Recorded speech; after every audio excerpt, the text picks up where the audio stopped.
ஓம் சாந்தி. இன்றைய முரளி 6/7/2024. இனிய குழந்தைகளே, தந்தையின் நினைவால் புத்தி சுத்தமாகிறது, தெய்வீக குணங்கள் வருகின்றன. அதனால் தனிமையில் அமர்ந்து எத்தனை தெய்வீக குணங்கள் வந்து இருக்கின்றன என்று தன்னைத்தானே கேளுங்கள். கேள்வி: மிகப்பெரிய அசுர அவகுணம் எது? அது குழந்தைகளிடம் இருக்கக்கூடாது. பதில்: ஒருவரிடம் முரட்டுத்தனமாக பேசுவது அல்லது கடும் சொற்களை சொல்வது மிகப்பெரிய அசுர அவகுணமாக இருக்கிறது. இதைதான் பூதம் என்று சொல்கிறார்கள். எப்போது ஒருவரிடம் இந்த பூதம் பிரவேசம் ஆகிறதோ அப்போது அதிக நஷ்டத்தை ஏற்படுத்துகிறது. அதனால் அந்த பழக்கத்தை தவிர்க்க வேண்டும். இப்போது வீட்டிற்கு போக வேண்டும், பிறகு புதிய ராஜஸ்தானிக்கு வர வேண்டும் என்பதை முடிந்த அளவு பயிற்சி செய்யுங்கள். இந்த உலகில் எல்லாவற்றையும் பார்க்கும் போதும் எதுவும் தெரியக்கூடாது. ஓம் சாந்தி. தந்தை அமர்ந்து குழந்தைகளுக்கு புரிய வைக்கிறார். சரீரத்தை விட்டு போகத்தான் வேண்டும், இந்த உலகையும் மறக்க வேண்டும். இதுவும் ஒரு பயிற்சியாக இருக்கிறது. எப்போது சரீரத்தில் ஏதாவது பிரச்சனை ஏற்படுமோ அப்போது சரீரத்தையும் முயற்சி செய்து மறக்க வேண்டி இருக்கிறது. அப்படி உலகையும் மறக்க வேண்டும். காலையில் மறக்கும் பயிற்சி செய்யப்படுகிறது, அவ்வளவுதான். இப்போது திரும்பி போக வேண்டும். இந்த ஞானம் குழந்தைகளுக்கு கிடைத்திருக்கிறது. முழு உலகையும் விட்டுவிட்டு இப்போது வீட்டிற்கு போக வேண்டும். அதிக ஞானத்திற்கு அவசியமில்லை. முயற்சி செய்து அதே ஆர்வத்தில் இருக்க வேண்டும். சரீரத்திற்கு எவ்வளவு சிரமங்கள் ஏற்படுகின்றன, எப்படி பயிற்சி செய்ய வேண்டும் என்று குழந்தைகளுக்கு புரிய வைக்கப்படுகிறது.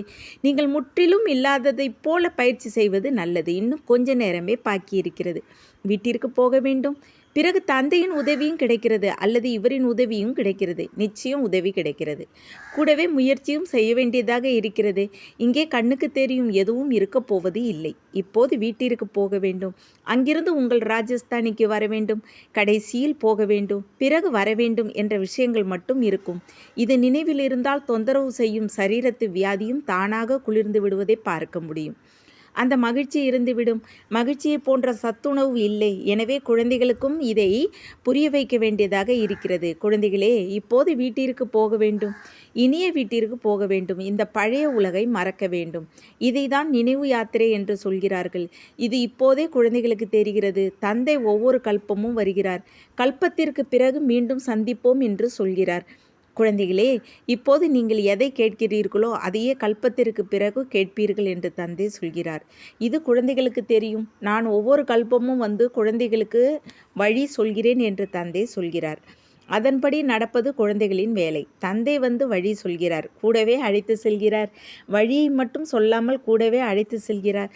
சித்திரங்கள் போன்ற எவை இருந்தாலும் கடைசியில் அவை காரியத்திற்கு வராது என்பதையும் புரிய வைக்கிறார். தந்தை தனது அறிமுகத்தை கொடுத்து இருக்கிறார். எல்லையற்ற அரச பாக்கியம் தந்தையின் ஆஸ்தியாக இருக்கிறது என்பதை குழந்தைகள் புரிந்து கொள்கிறார்கள். யார் நேற்று கோவிலுக்கு சென்றார்களோ, இந்த குழந்தைகளுக்கு புகழ் பாடினார்களோ அவர்களையும் தந்தை குழந்தையே குழந்தையே என்று அழைக்கிறார். யார் அவர்கள் உயர்வு பெற்றதற்கு புகழ் பாடினார்களோ அவர்கள் இப்பொழுது உயர்ந்தவர்களாக மாறுவதற்கு முயற்சி செய்கிறார்கள். சிவபாபாவிற்கு இது ஒன்று புதிய விஷயம் கிடையாது. குழந்தைகள், உங்களுக்கே இது புது விஷயமாக இருக்கிறது. குழந்தைகள், யுத்த மைதானத்தில் இருக்கிறீர்கள். பலவித அசுத்த எண்ணங்கள் உங்களுக்கு தொல்லை கொடுக்கின்றன. இந்த இருமலும் இவரது கர்மத்தின் கணக்கு வழக்காக இருக்கிறது. இவர் இதை அனுபவிக்க வேண்டும். பாபாவோ குதூகலமாக இருக்கிறார். இவர் கர்மாத்தீத் நிலை பெற வேண்டும். தந்தையோ எப்போதும் கர்மாத்தீத் நிலையிலேயே இருக்கிறார். எனக்கும் குழந்தைகள், உங்களுக்கும் மாயாவின் புயல் போன்றவைகளும் கர்ம சுமைகளும் வருகின்றன. இதை யார் சொல்கிறாங்கன்னா பிரம்ம பாபா சொல்கின்றாங்க. இதை புரிந்து கொள்ள வேண்டும். தந்தையோ வழி சொல்கிறார். குழந்தைகளுக்கு எல்லாவற்றையும் புரிய வைக்கிறார். இந்த ரதத்திற்கு ஏதாவது ஏற்பட்டால் தாதாவிற்கு ஏதோ ஆகிறது என உங்களுக்கு ஃபீலிங் வருகிறது. பாபாவிற்கு எதுவும் ஏற்படுவதில்லை, இவருக்கு ஏற்படுகிறது. ஞான மார்க்கத்தில் மூட நம்பிக்கையும் விஷயம் இருப்பதில்லை. நான் எந்த உடலில் வந்திருக்கிறேன் என்று தந்தை புரிய வைக்கிறார். நான் பல பிறவிகளின் கடைசியில் பதித்த உடலில் பிரவேசம் செய்கிறேன். மற்ற குழந்தைகள் எப்படி இருக்கிறார்களோ அப்படி நானும் இருக்கிறேன் என்பதை இந்த தாதாவும் புரிந்து கொள்கிறார். தாதா முயற்சி செய்பவராக இருக்கிறார், சம்பூர்ணமாக இல்லை. நீங்கள் எல்லோரும் பிரஜாபிதா பிரம்மாவின் குழந்தைகள், பிராமணர்கள். விஷ்ணு பதவி பெறுவதற்காக முயற்சி செய்கிறீர்கள். லட்சுமி நாராயணர் என்று சொன்னாலும் விஷ்ணு என்று சொன்னாலும் விஷயம் ஒன்றுதான். தந்தை புரிய வைத்திருக்கிறார். முன்னர் நீங்கள் புரிந்து இருக்கவில்லை. பிரம்மா விஷ்ணு சங்கரையும் புரிந்திருக்கவில்லை. தன்னைத்தானும் புரிந்திருக்கவில்லை. இப்போது தந்தையை பிரம்மா விஷ்ணு சங்கரை பார்த்தவுடனே புத்தியில் வருகிறது. இந்த பிரம்மா தவம் செய்கிறார். இவர் அதே வெள்ள உடையில் இருக்கிறார். கர்மாத்தீத்த நிலையும் இங்கே ஏற்படுகிறது. இந்த பாபா பரிஸ்தா ஆகப் போகிறார் என்பது முன்கூட்டியே உங்களுக்கு காட்சியாக கிடைக்கும்.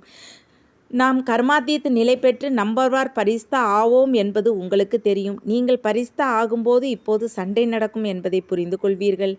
இறைக்கு மரணம், வேடனுக்கு கொண்டாட்டம் என்பது மிக உயர்ந்த மனநிலை. இதை குழந்தைகள் தாரணை செய்ய வேண்டும். நாம் சக்கரத்தை சுற்றி வருகிறோம் என்ற நம்பிக்கையும் உங்களுக்கு இருக்கிறது. வேறு யாரும் இந்த விஷயங்களை புரிந்து கொள்ள முடியாது. இது புதிய ஞானம். பிறகு தூய்மையாக மாறுவதற்காக தந்தை நினைவை கற்பிக்கிறார். தந்தையிடமிருந்து ஆஸ்தி கிடைக்கிறது என்பதையும் நீங்கள் புரிந்திருக்கிறீர்கள். ஒவ்வொரு கல்பமும் தந்தையின் குழந்தைகளாக மாறுகிறீர்கள். 84 பிறவிகளின் சக்கரத்தை சுற்றி வந்து இருக்கிறீர்கள்.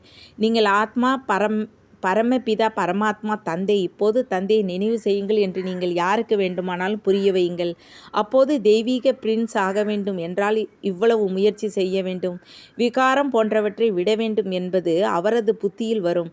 சகோதர சகோதரியும் வேண்டாம், சகோதரர்கள் என்றே உணர வேண்டும் என்று தந்தை புரிய வைக்கிறார். தந்தையை நினைவு செய்தால் விகாரங்கள் அழியும். வேற எந்த சிரமமும் இல்லை. கடைசியில் வேற எந்த விஷயத்திற்கும் அவசியம் இருக்காது. தந்தையை மட்டும் நினைவு செய்ய வேண்டும். ஆஸ்திகர் ஆக வேண்டும். அப்படி அனைத்து குணங்களும் நிறைந்தவர் ஆக வேண்டும். லட்சுமி நாராயணரின் சித்திரம் மிக சரியாக இருக்கிறது. தந்தையை மறப்பதால் தெய்வீக குணங்களை தாரணை செய்வதையும் மறந்து விடுகிறீர்கள். குழந்தைகளே, ஏகாந்தத்தில் அமர்ந்து சிந்தனை செய்யுங்கள். தந்தையை நினைவு செய்து நாம் இப்படி ஆக வேண்டும், இந்த குணங்களை தாரணை செய்ய வேண்டும். விஷயம் மிக சிறியதாக இருக்கிறது. குழந்தைகள் எவ்வளவு முயற்சி செய்ய வேண்டி இருக்கிறது, எவ்வளவு தேக அபிமானம் வருகிறது. ஆத்மா அபிமானிப்பவ என்று தந்தை சொல்கிறார். தந்தையிடமிருந்தே ஆஸ்தி பெற வேண்டும். தந்தையை நினைவு செய்தால் குப்பைகள் நீங்கும். தந்தை வந்திருப்பது இப்போது குழந்தைகளுக்கு தெரியும். அவர் பிரம்மா மூலியமாக புதிய உலகின் ஸ்தாபனை செய்கிறார். ஸ்தாபனை நடந்து கொண்டு இருப்பது குழந்தைகள் உங்களுக்கு தெரியும். இவ்வளவு எளிய விஷயமும் உங்களிடமிருந்து நழுவி விடுகிறது. ஒரு இறைவன் இருக்கிறார். அந்த எல்லையற்ற தந்தையிடமிருந்து அரச பாக்கியம் கிடைக்கிறது. தந்தையை நினைவு செய்தால் புதிய உலகம் நினைவிற்கு வரும். அபலைகளும் கூனிகளும் மிக நல்ல பதவி பெற முடியும். அதற்கு தன்னை ஆத்மா என்று உணர்ந்து தந்தையை நினைவு செய்ய வேண்டும். தந்தை வழியை சொல்லிவிட்டார். தான் ஆத்மா என்பதை உறுதி செய்யுங்கள் என்று சொல்கிறார். தந்தையின் அறிமுகம் கிடைத்து இருக்கிறது. இப்போது 84 பிறவிகள் முடிந்துவிட்டன. வீட்டிற்கு போவோம், பிறகு வந்து சொர்க்கத்தில் பாகத்தை நடிப்போம் என்பது புத்தியில் அமர்ந்து விட்டது. எங்கே நினைவு செய்வது, எப்படி செய்வது என்ற கேள்வி எழுவது இல்லை. தந்தையை நினைவு செய்ய வேண்டும் என்பது புத்தியில் இருக்கிறது. தந்தை எங்கே சென்றாலும் நீங்கள் அவரது குழந்தைகளாகவே இருக்கிறீர்கள்.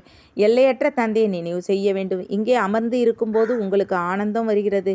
தந்தையை நேரில் சந்திக்கிறீர்கள். சிவபாபாவிற்கு எப்படி ஜெயந்தி ஏற்படும் என்று மனிதர்கள் குழப்பமடைகிறார்கள். சிவராத்திரி என்று ஏன் சொல்லப்படுகிறது என்பதையும் புரிந்து கொள்வது இல்லை.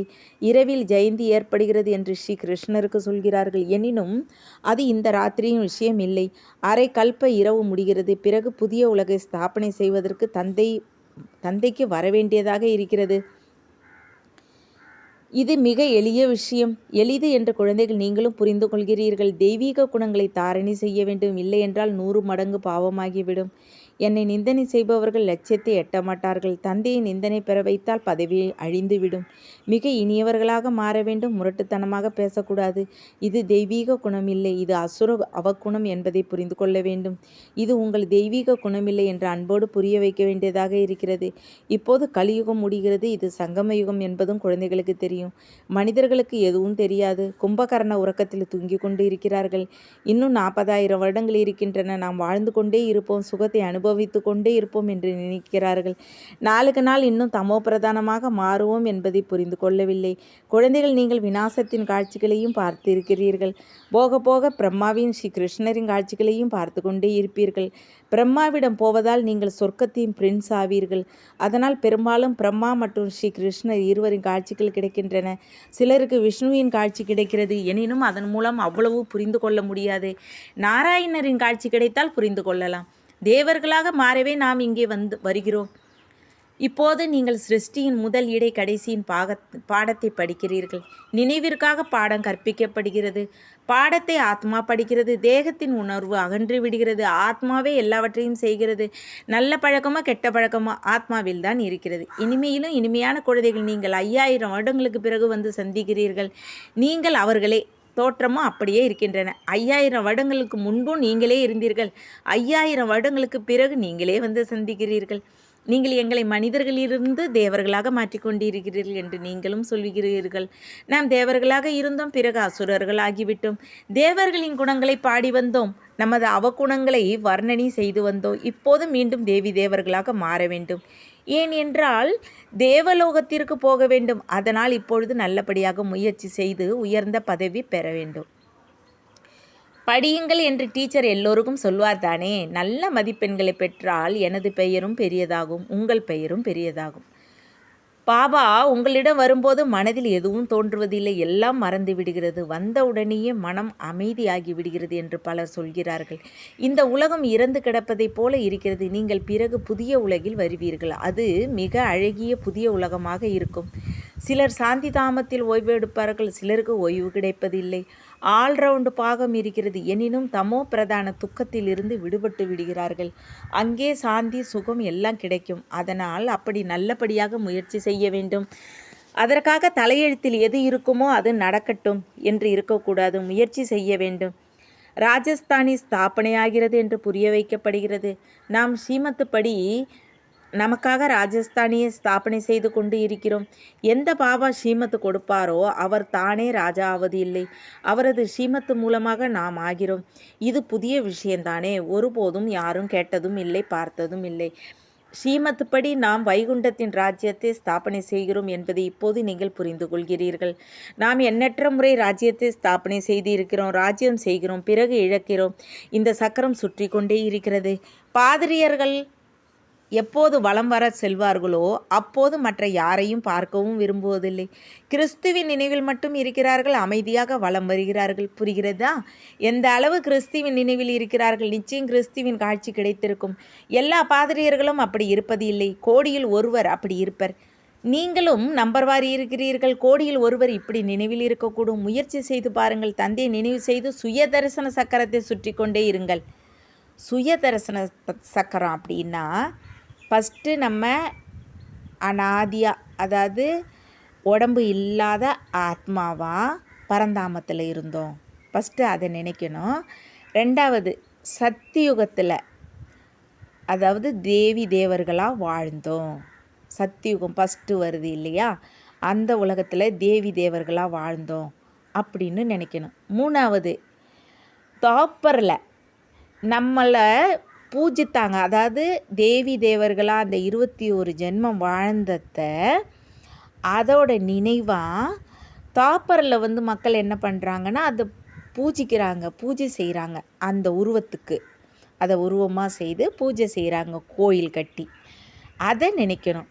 நான்காவது, இந்த சங்கம யுகத்தில் சிவன் பரமபிதா பரமாத்மா வந்து நமக்கு ஞானத்தை கொடுக்குறாரு, ஸ்ரீமத்து கொடுக்குறாரு. அந்த ஸ்ரீமத்து படி நடந்து இந்த ஞானத்தை எடுத்து அப்பா சொல்கிறபடி புருஷார்த்தம் பண்ணுறப்ப, அப்பாவோட நினைவில் வாழுறப்ப நம்ம என்ன பண்ணுறோம், பியூரிட்டியாக ஆகிறோம், பவித்திரமாக ஆகிறோம். அதை நினைவு செய்யணும். இதுக்கு அடுத்து இந்த சரீரத்தை நம்ம விட்டு சுக்ஷந்தாமன்னு ஒன்று இருக்குது. அது பரந்தாமத்துக்கும் இந்த ஸ்தூல் உலகத்துக்கும் நடுவில் இருக்குது. அங்கே பரிஸ்தாவாக கொஞ்ச நாள் இருப்போம். ஏன்னா மொத்த பேரும் அந்த இடத்துக்கு போனதுக்கு பிறகு அங்கே இருந்து தான் பரந்தாமத்துக்கு போக முடியும். அங்கே பாப்தாதா இருக்கிறாங்க. அந்த இடம் சுக்ஷதாமம், அங்கே நான் பரிஸ்தாவாக இருக்கிறேன் அப்படின்னு நினைவு செய்யணும். இந்த அஞ்சையும் சுற்றுறது தான் சக்கரம், சுய தரிசன சக்கரம். அதாவது நம்மையே நம்ம சுற்றுறது. அப்போது உங்களுக்கு அளவற்ற மகிழ்ச்சி ஏற்படும். தேவர்களை உயர்ந்தவர்கள் என்று சொல்கிறார்கள், மனிதர்களை தாழ்ந்தவர்கள் என்று சொல்கிறார்கள். இந்த நேரம் யாரும் தேவர்களாக இல்லை. அரைக்கல்பம் பகல், அரைக்கல்பம் இரவு. இது பாரதத்தின் விஷயம். நான் வந்து அனைவருக்கும் சத்கதி கொடுக்கிறேன் என்று தந்தை சொல்கிறார். மற்றபடி யார் மற்ற தர்மங்களை சேர்ந்தவர்களோ அவர்கள் அவரவர் நேரத்தில் அவரவர் தர்மத்தை வந்து ஸ்தாபனை செய்கிறார்கள். எல்லோரும் வந்து இந்த மந்திரத்தை பெற்று செல்கிறார்கள். தந்தையை நினைவு செய்ய வேண்டும். யார் நினைவு செய்வார்களோ அவர்கள் தமது தர்மத்தில் உயர்ந்த பதவி பெறுவார்கள். தந்தையை நினைவு செய்யணும் அப்படின்னாலே கஷ்டமே இல்லைங்க. நான் ஆத்மா இந்த உடம்பில் புருவத்தோட மத்தியில் இருக்கிற நான் ஆத்மா புள்ளியாக இருக்கிறேன். பரம்பிதா பரமாத்மா சிவன் அவர் பரந்தாமத்தில் இருக்கிறாரு, அவரும் புள்ளியாக தான் இருக்கிறாரு. இப்படி நினச்சாலே போதுங்க.